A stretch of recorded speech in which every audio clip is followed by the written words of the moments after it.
saya tertarik untuk mengulik sedikit. Kamu bilang kamu pernah mengalami depresi, gitu. Kamu pindah ke sana. Itu boleh tahu nggak kenapa depresi itu muncul? Kan anxiety of course lah, itu is a very light symptoms ya. Tapi kalau udah depression kan itu udah berulang-ulang dan tebal ya.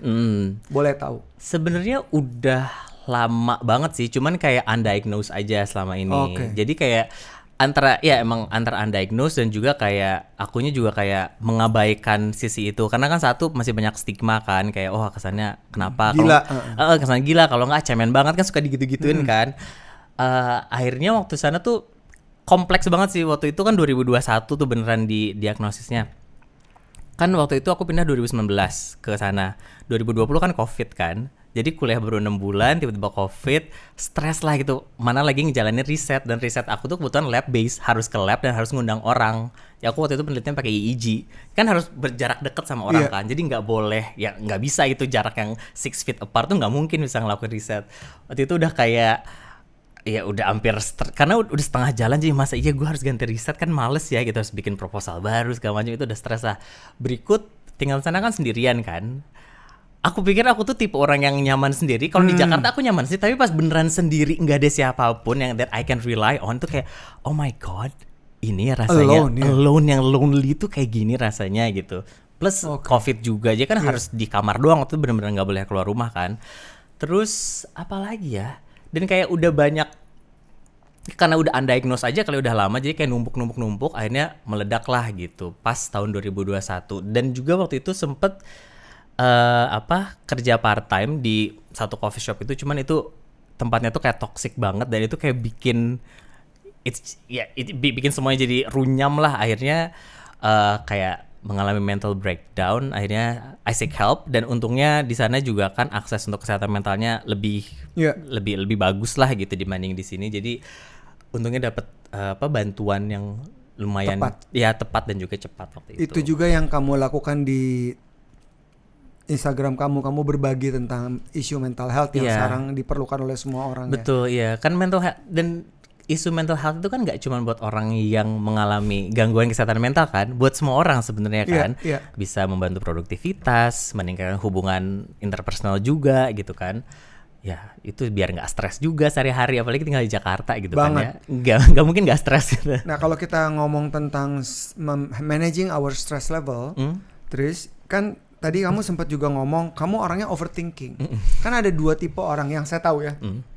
Ada orang yang overthinking, ada orang yang baperan. Nah ini kan pasti berakar dari apa yang ada di kepala mereka kan. Adakah cara-cara terbaik untuk kedua perilaku orang yang seperti itu agar mereka bisa moving on?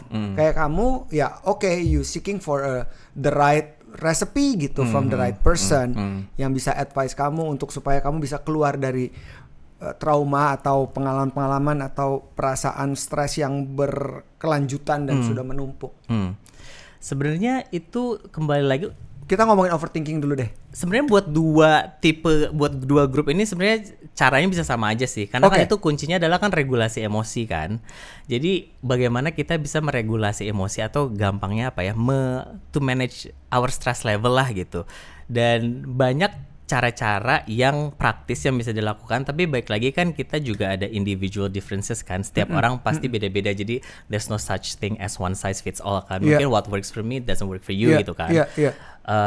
Salah satunya adalah latihan pernapasan sih, yang paling latihan pernapasan tuh itu kayak underrated tapi sekaligus overrated. Karena underrated karena ya gue kan udah tau napas, tapi overrated karena di satu sisi apaan sih lebay banget napas-napas gitu kan. Tapi emang pernapasan itu ngaruh banget. Karena ketika kita mengatur pernapasan itu bisa berhubungan dengan variabilitas detak jantung. Jadi kan contohnya kalau kita deg-degan kan, kalau kita lagi cemas misalnya, jantung kita kan berdegup kencang kan. Nah kalau kita mengatur nafas dengan ibaratnya kayak menyesuaikan dengan pola yang cocok sama otak dan tubuh kita, jadi itu bisa ngebantu menurunkan si detak jantungnya, dan yang terutama adalah bisa menenangkan si amigdala yang pusat stres dan cemas itu. Karena ketika kita overthink, ketika kita ngerasa cemas terus-terusan, itu kan berkaitan dengan overactivation di amigdala kita gitu kan. Makanya pernapasan itu ngaruh, dan gak usah lama-lama. Orang kan mikirnya kalau meditasi itu harus yang 20 menit merem duduk doang gitu. Sebenarnya enggak sih, bisa dilakukan dengan cepat juga dan di mana aja. Contohnya kayak box breathing. Iya. Pernah dengar kan? Jadi Tahu, kayak tahu. tarik Tarik nafas 4, 4, tahan 4, hembus 4, tahan 4, ulangi aja terus Iya, beberapa kali. iya. Itu ngaruh banget. Atau juga ada Itu berapa lama sih harus dilakukan oleh seseorang? Minutes by minutes? Iya, by minutes kok bisa. Nah, kembali lagi kuncinya kan tadi kita udah bahas neuroplasticity kan. Ya. Itu kan berkaitan dengan habit juga.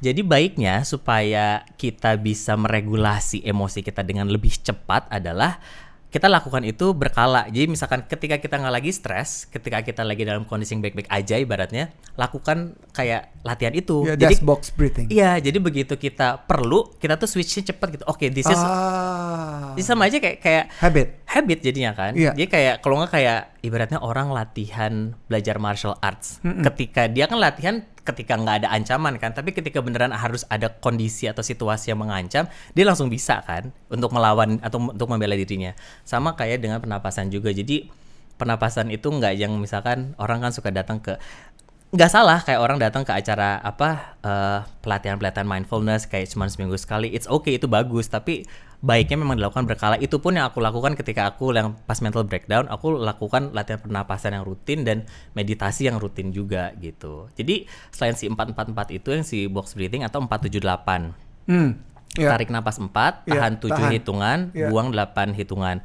Itu juga ngaruh. Atau bisa juga sebenarnya itu tuh baik lagi itu kan cocok-cocokan, karena kan ada nggak semua orang sama itu kan ya, kayak pace napasnya, dan juga belum tentu cocok sama yang box breathing atau nggak cocok sama yang 4-7-8. Jadi carilah banyak banget kok metode pernapasan dan cari yang pas intinya sih. Jadi dari sisi riset ya kita bisa bilang kalau misalkan yang ini tuh berhasil ya karena memang metode itu yang dilakukan ke subjek penelitiannya gitu kan.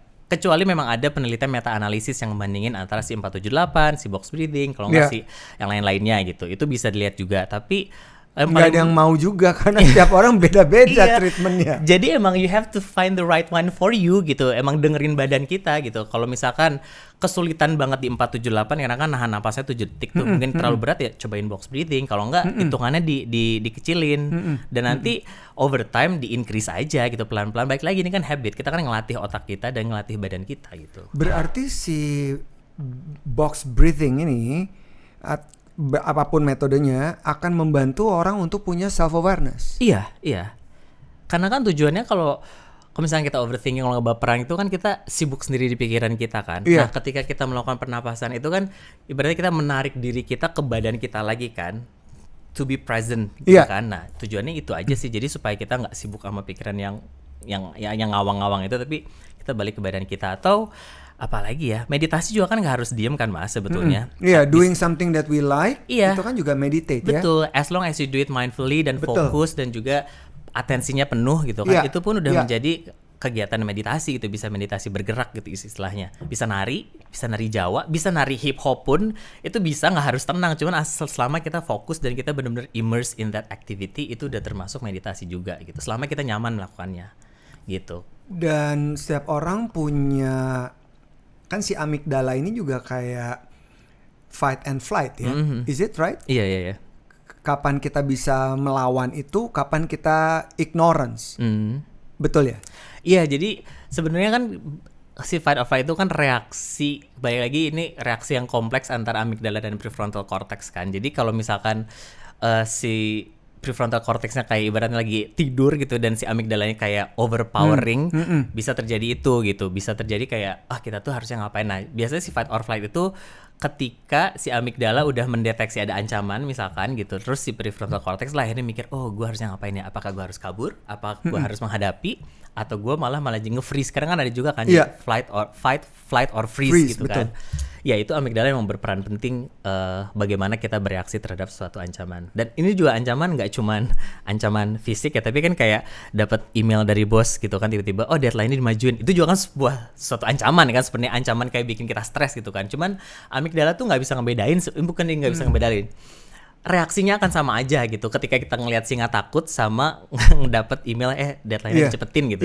Reaksinya akan sama, reaksi fisiknya tiba-tiba deg-degan gitu, tangan keringetan gitu kan. So how we can living in the present moment with fully aware and having a mindfulness throughout this chaotic world. Iya, kebayang sih kan di Jakarta tuh kayak nggak mungkin nggak stres kan ya, macetnya lah, apalah segala macam. baik lagi itu salah satunya adalah coba melakukan hal yang emang cocok buat kita, kayak mau meditasi, kayak mau latihan pernapasan, kayak, dan baik lagi nggak harus ribet gitu, nggak harus susah sebenarnya, bener-bener yang praktis yang bisa dilakukan di mana aja, kayak tadi pernapasan yang box breathing atau 478 kan itu bisa di mana aja. Terus sama bener-bener dengerin apa kata badan kita kali ya. Jadi dan sama just be kind to yourself. Kalau misalkan kalau misalkan kita udah ngerasa capek, ya udah berhenti aja gitu. Jangan maksain. Maksudnya we have to know when we need to push ourselves to achieve our goals, tapi ada waktunya juga, kayaknya ini sih bakal jadi burnout. Itu kan kadang kayak tipis banget kan perbedaannya. Nah itu tuh makanya dengan kita ngelatih kayak meditasi atau mindfulness, kita kan jadi lebih dengerin badan kita kan. Kita lebih be present dan juga lebih aware sama apa yang badan kita butuh ibaratnya gitu.